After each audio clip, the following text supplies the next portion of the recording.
आज मी मिक्स भाजी करणार आहे। फ्लावर घेतलेलं आहे, फरसबी आहे, शिमला मिरची आहे, गाजर आहे, एक टोमॅटो आहे। कशी बनवायची ते सांगते।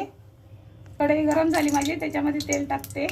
2 चमचे टाकलेले आहे, आता थोडंसं टाकते। कढईचा तेल गरम होईपर्यंत पुरून टाकते 1 चम्मच।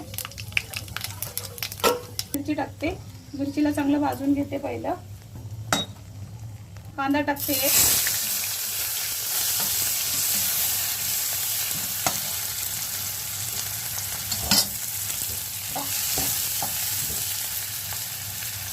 वाटलेला लसूण टाकते।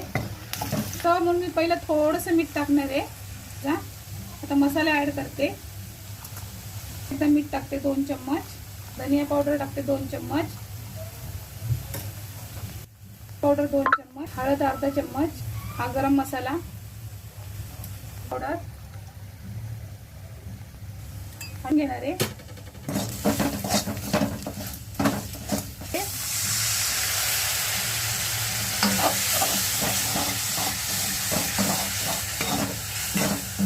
किचन किंग मसाला आहे थोडासा। मसाला माझा भाजलेला आहे। आता मी फ्लावर टाकून देते मिक्स सगळं। आता याला मिक्स करते। मिक्स केलं आणि हे गरम पाणी आहे, गरम पाणी। मला रस्सा भाजी पाहिजे म्हणून मी 2 ग्लास पाणी टाकलेलं आहे। 15 मिनिटांमध्ये बघूया। आता माझी भाजी शिजत आलेली आहे, अजून 10 मिनिटांमध्ये पूर्णपणे होऊन जाईल। त्याच्यामध्ये आता मी हे टोमॅटो टाकणार आहे, एक कापून। हे बघा माझी भाजी शिजलेली आहे, फ्लावर चांगला मऊ झालेला आहे, बटाटा पण मस्त झालेला आहे। याच्यामध्ये बटाटा पण एकदम मऊ मऊ झालेला आहे। आता थोडंसं धनिया टाकते याच्यात,